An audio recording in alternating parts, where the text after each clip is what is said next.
Sejam bem-vindos a mais uma livecast do canal Fé e Conhecimento.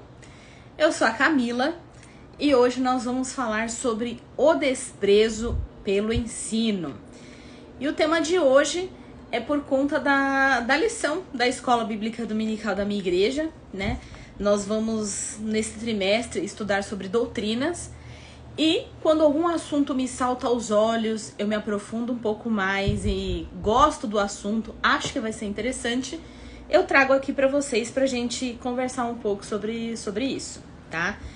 Então, o tema de hoje é baseado na lição 3 da lição, que é a lição que vai ser ministrada no dia 21 de janeiro de 2024. E o título da lição é O Cativeiro Motivado pelo Desprezo ao Ensino. E a revista traz um texto principal que, para quem é antigo aí da igreja, lembra disso como o texto áureo, né? Hoje agora atualizaram a linguagem, agora é texto principal, que está em Tiago, capítulo 1, versículo 22, que diz: E sede cumpridores da palavra, e não somente ouvintes, enganando-vos com falsos discursos.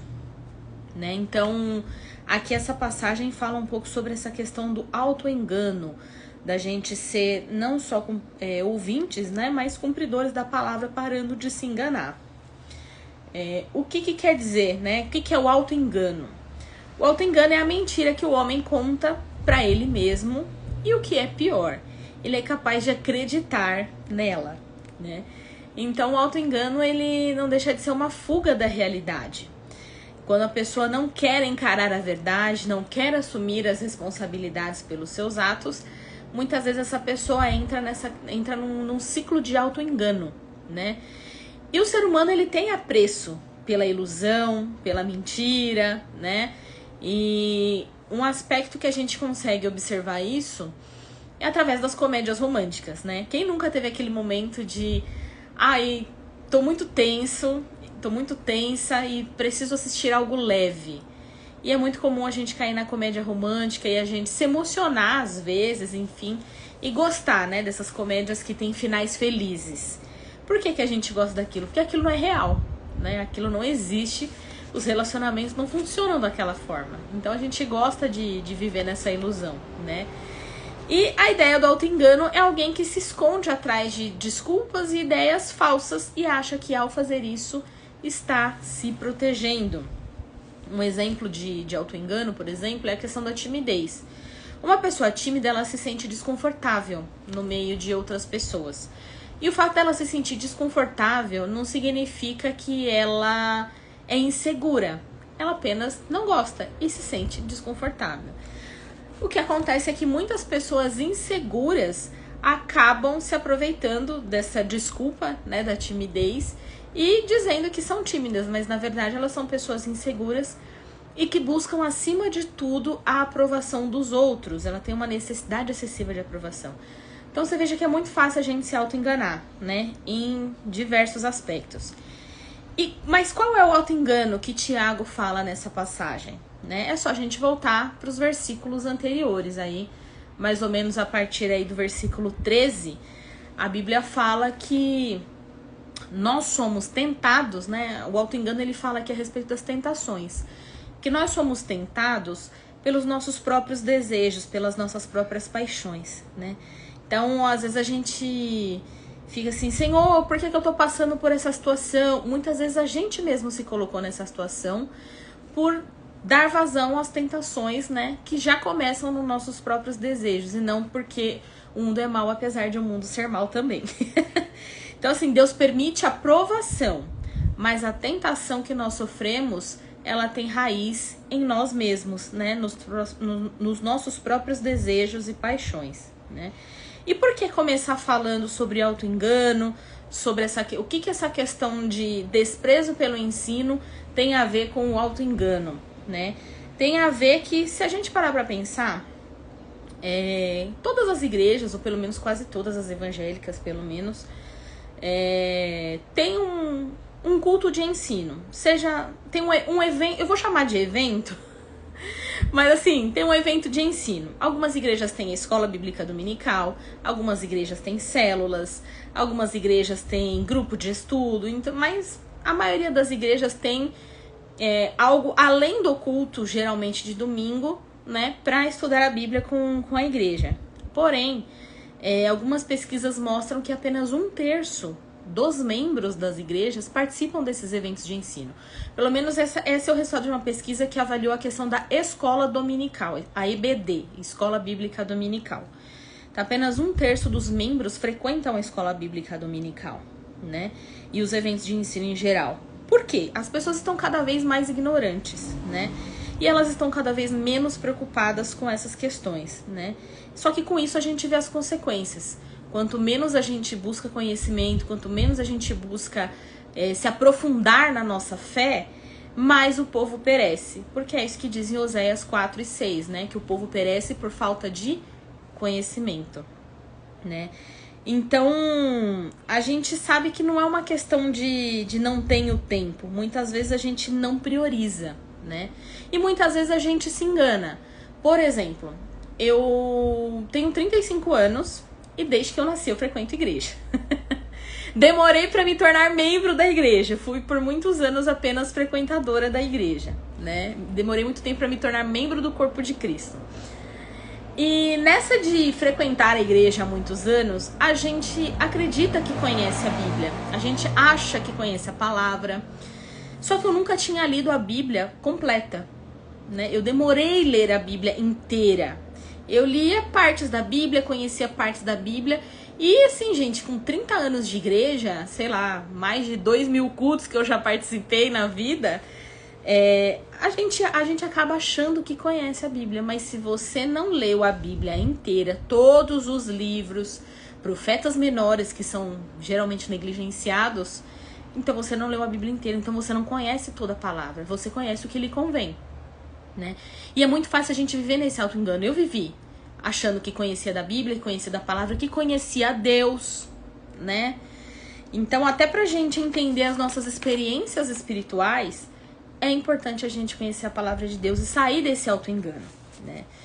E aí, entrando propriamente dito na lição, né, no estudo aqui da revista que eu tô usando como base para o tema de hoje, a revista traz um dos motivos aqui, né? O título fala o cativeiro motivado pelo desprezo ao ensino. Então a lição traz esse episódio do cativeiro, né? Que é um episódio no qual o povo de Deus, o povo de Israel, já estava dividido entre o povo do norte e o povo do sul. E o cativeiro foi basicamente o fim aí do povo. Fim assim, né? Aparentemente. Quando o povo do sul, o povo de Judá, foi levado como cativo, como escravo, pelo Império da Babilônia, né? E a lição nos mostra que quando você lê toda a Bíblia, todos os profetas e tudo que está na Bíblia, né? Você entende que o cativeiro aconteceu porque o povo desprezou o ensino, né? Foi uma consequência do povo se esquecer da palavra de Deus. E a gente vê o povo se esquecendo da palavra de Deus, não só ali perto do cativeiro, mas desde o começo. Eu separei uma passagem bíblica aqui, que Moisés fala em Deuteronômio, capítulo 6. No versículo 7, ele fala assim, eu tô lendo na tradução NVI. Ensine-as, né, no caso eu tô falando dos filhos, né, ensine-as com persistência os seus filhos, ensine-as a palavra, né. Converse sobre elas quando estiver sentado em casa, quando estiver andando pelo caminho, quando se deitar, quando se levantar. Amarre-as como um sinal nos braços e prenda-as na testa. Escreva-as nos batentes das portas e em seus portões. Ou seja, nossa, li meio travada aqui, né? Mas enfim. Então ele fala para os pais que a responsabilidade dos pais é ensinar a lei de Deus para os seus filhos a todo momento, sem parar, em tudo que quanto fizerdes. Sentando, levantando, caminhando, prenda nos murais, nos batentes das portas. Então era para a todo momento os pais ensinarem os seus filhos. Isso foi um mandamento ali, né? Uma orientação de Moisés em Deuteronômio. Mas a gente vê que isso não acontece quando chega na fase dos juízes, depois que já morreu Moisés, já morreu Josué. Em Juízes 2:10, Tá escrito assim: depois que toda aquela geração foi reunida aos seus antepassados, ou seja, morreu, surgiu uma nova geração que não conhecia o Senhor e o que ele tinha feito por Israel. Ou seja, se surgiu uma geração que não conhecia o Senhor, é porque os pais não obedeceram e não ensinaram, né, o que deveria ter sido feito, né? E o povo, com isso, deixou de obedecer toda a lei de Deus. E a lei de Deus, ela abrangia vários aspectos, como a questão judicial, cerimonial e moral, né? Então, todo o convívio do povo era dirigido pela lei que Deus deu para eles. Era para eles serem dirigidos pelo povo. Só que isso não aconteceu, né? Se houveram gerações que nunca ouviram falar do Senhor e do que ele tinha feito, então é porque os pais não cumpriram isso, né? E como despertar esse povo para aprender da lei, para viver e obedecer à lei? Nisso que o Senhor Deus levantou os profetas, né? E a nossa lição, ela fala do profeta Jeremias.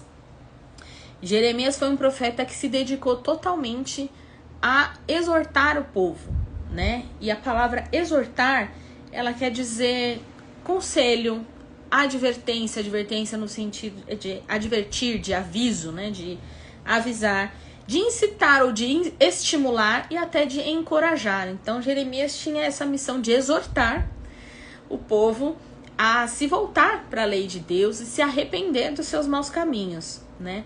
Porém, o povo, o que ele fez? O povo ignorou Jeremias e ainda conspirou contra ele. Jeremias apanhou, foi preso, sofreu, passou fome, passou um monte de coisa, foi levado embora para outros lugares. Então vocês imaginam o desespero e a tristeza de Jeremias. Jeremias, a que tudo acredita, ele foi um profeta que viu a destruição do seu povo, da sua terra, da Babilônia, devastando tudo, né? Então imagina o desespero dele, recebendo essa orientação de Deus de avisar o povo, e o povo ignorando e ainda conspirando contra ele, né? Ele deve ter se sentido basicamente como talvez o seu líder o seu líder de célula, de escola dominical, o professor de escola dominical, o seu pastor, né? Quando a liderança fala, vai estudar Bíblia, vai orar, se volte para Jesus, e a gente ignora e fica, ai, que líder chato, que pessoa chata, ai meu Deus, para de encher o saco. Provavelmente essa pessoa se sentiu basicamente como Jeremias, porque tá vendo às vezes você caminhando para o buraco e ignorando, né, o que ele tá falando. E o cativeiro, gente, isso tudo que aconteceu não foi uma punição de Deus para o povo, porque foi algo para que o povo se convertesse, né? A palavra conversão quer dizer mudança, quer dizer transformação. E foi para disciplinar o povo. A gente associa muito a disciplina à punição, mas disciplina não quer dizer punição. Disciplina, o significado dessa palavra quer dizer assim, trazer de volta para o caminho certo, né? O problema é que às vezes a gente tá num caminho e quando Deus vem e fala, esse caminho não é certo, parece que a gente tá sendo punido. Parece que Deus tá tirando da gente aquilo que a gente quer. Mas é aquilo que fala em Tiago, assim, nós desejamos coisas erradas, né? Nós queremos coisas erradas e pra gente se alinhar a Deus, às vezes pela nossa visão humana e pecaminosa vai parecer punição. Mas não é. É uma disciplina de Deus te trazendo para o caminho certo para que você se arrependa, né? E seja salvo. Então, assim, precisamos obedecer, né? Então a lição ela traz esse panorama aí do povo de Judá, da necessidade de obediência à palavra de Deus, da importância de ouvirmos os profetas, né? Os professores, os nossos mestres e tudo mais, para que não caiamos em nenhum cativeiro, né? E aí a gente entra no tópico 2 da lição, que fala assim, que o título do tópico é Não se pode deixar de ouvir as escrituras. Nesse tópico, o comentarista da lição fala que há uma indiferença das pessoas em relação à Bíblia. E isso é verdade. As pessoas não leem a Bíblia, não conhecem a Bíblia e vivem como se estivesse tudo bem. Não se incomodam com isso, né? Com o fato de não conhecer a Bíblia, não buscam isso. É claro que isso, o fato ele traz como causa, né, da nossa indiferença a questão da nossa inclinação pecaminosa, né? Então, por conta da queda, Gênesis 3, nós temos uma inclinação pecaminosa em negligenciar e desprezar aí o ensino das escrituras, né? Na verdade, a gente tem uma tendência de negligenciar o ensino de maneira geral, né? A gente vê aí pelas pessoas que não querem estudar, querem ganhar dinheiro fácil. A gente quer tudo fácil, né? A gente não quer se dar o trabalho das coisas, não quer pesquisar, se esforçar. Para entender a Bíblia, eu já falei isso em outras lives, é preciso esforço, né? Claro que nós podemos orar, o Espírito Santo pode se revelar a nós, Deus pode falar conosco através das Escrituras, mas até isso exige uma iniciativa minha de buscar, né? De ir e orar, de estudar, de pesquisar fontes, de ouvir um pregador explicando, de ouvir uma pessoa confiável falando sobre o assunto, né? Então essa questão do desenvolvimento e do amadurecimento envolve sacrifício, dá trabalho e normalmente a gente não tá disposto a pagar o preço, né? Até porque, gente, uma vez que eu conheço a verdade, eu não sou mais inocente. E a gente foge dessa verdade porque a gente se torna responsável, né? Uma vez que eu conheço a palavra, eu sei que eu estou me enganando, é difícil você não se pegar aí com essa questão da responsabilidade, né? E aí a gente volta naquilo que falamos mais cedo, né? De por que as pessoas não frequentam, por que a minoria dos membros das igrejas frequentam as escolas bíblicas dominicais e os outros eventos de ensino. Porque as pessoas querem se sentir bem com o seu próprio pecado, né? Então a raiz do problema tá aí na rebelião do homem contra Deus. E para mudar esse quadro, a gente precisa mais e mais da palavra de Deus, que é a primeira coisa que a gente rejeita, né? E parar de se enganar em relação à prioridade, gente. A gente às vezes não para analisar a nossa própria vida, mas até onde Deus tem sido a nossa prioridade, né? Nossa prioridade muitas vezes tem sido o trabalho, tem sido a família, e não é que nós não devemos priorizar essas coisas, mas existe uma hierarquia, né? E quando eu coloco Deus como mais importante de tudo, as outras coisas vão fluir. Os outros relacionamentos, eles vão entrar no lugar correto, né? Vão assumir a posição correta que devem ter na nossa vida. É claro que assim, gente, a gente não vai ser perfeito e centralizar Deus a 100% da nossa vida. Vai ter os escorregões, né? Mas a gente precisa parar de se enganar e acordar pra vida, né? E buscar fazer o que é certo, né? E aí as consequências. Por que a gente tem que buscar fazer o que é certo? Porque senão a gente sofre as consequências, né? As consequências dessa indiferença em relação às escrituras, de não conhecer com profundidade a lei de Deus, é algum tipo de cativeiro, né? Então, por isso que hoje nós temos pessoas infelizes, pessoas insatisfeitas, pessoas que parece que todos os relacionamentos daquela pessoa são difíceis. Ela fala, tem uma frase eu acho que é do Sartre, mas se não for, enfim, gente, desculpa, uma frase que fala que o inferno são os outros, né? E na verdade somos nós mesmos, porque nós mesmos temos uma visão conturbada da vida, uma visão equivocada, uma visão distorcida, né, das coisas, muitas vezes pela falta de Deus, porque não temos a Bíblia como nossa visão de mundo. Por isso que a gente cria uma visão distorcida das coisas e a gente acaba virando escravo dos nossos próprios desejos e entrando em algum tipo de cativeiro. Seja um cativeiro, sei lá, financeiro, emocional, espiritual, porque a gente não tá levando em consideração a palavra de Deus, né? E a solução para isso, né? A revista traz aqui como solução o caminho de volta para as escrituras, né? Então, por isso que temos que sempre nos voltar para a palavra de Deus. O Salmo 119:11 diz: guardei a tua palavra no meu coração para não pecar contra ti. Então é isso que a gente precisa fazer. A gente precisa guardar a palavra de Deus no nosso coração, né?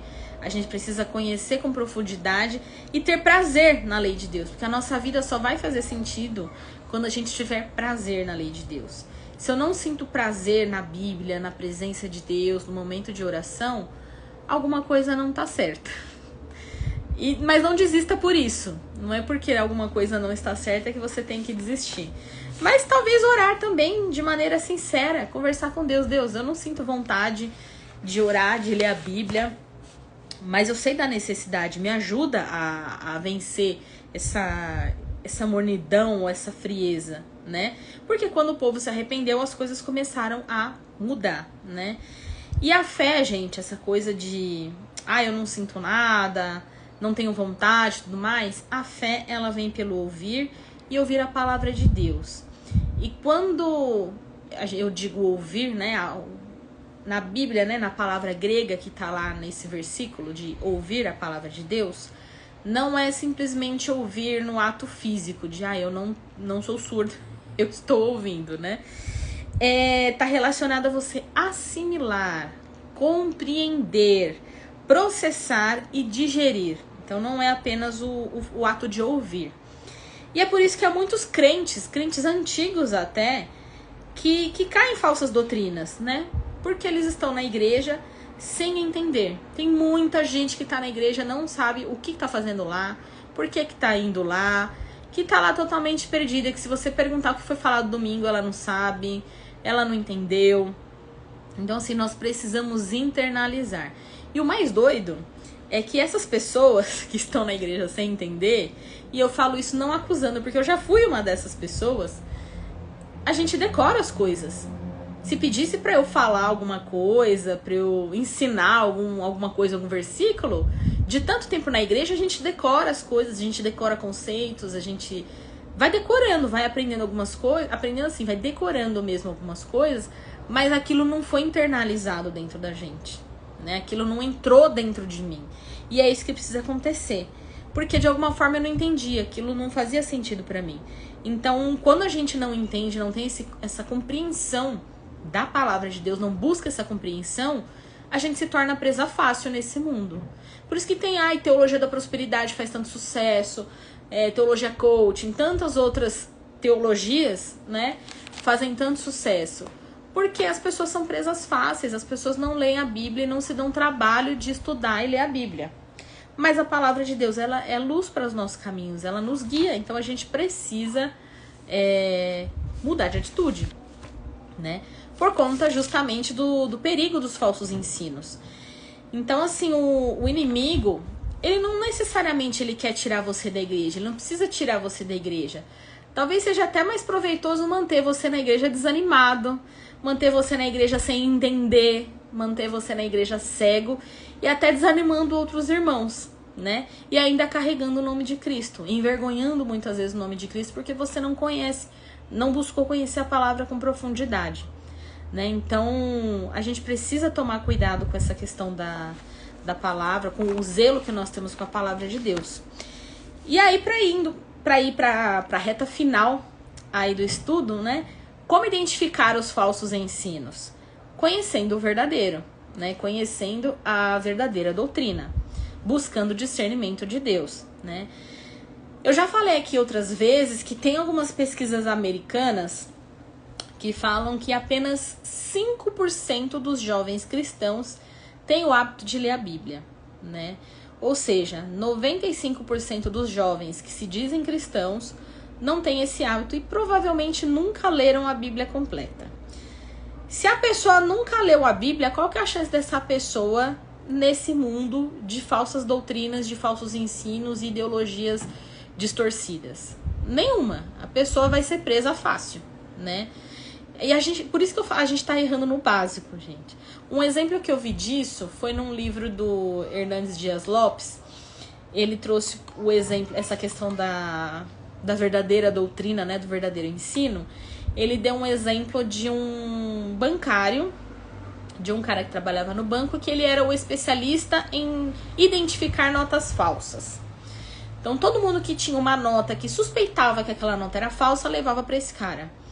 E ele sempre acertava, até que um dia alguém foi conversar com ele, cara, como que você sabe tanto sobre nota falsa? E ele falou, não é que eu sei tudo sobre notas falsas, eu sei tudo sobre a verdadeira.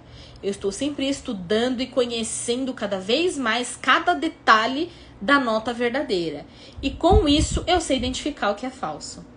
Então é isso que a gente precisa. Cada vez mais conhecer a doutrina verdadeira, conhecer a nossa Bíblia, para que não sejamos presa fácil de falsas doutrinas, né? Então, no combate dos falsos ensinos, deve ter o ensino do verdadeiro evangelho.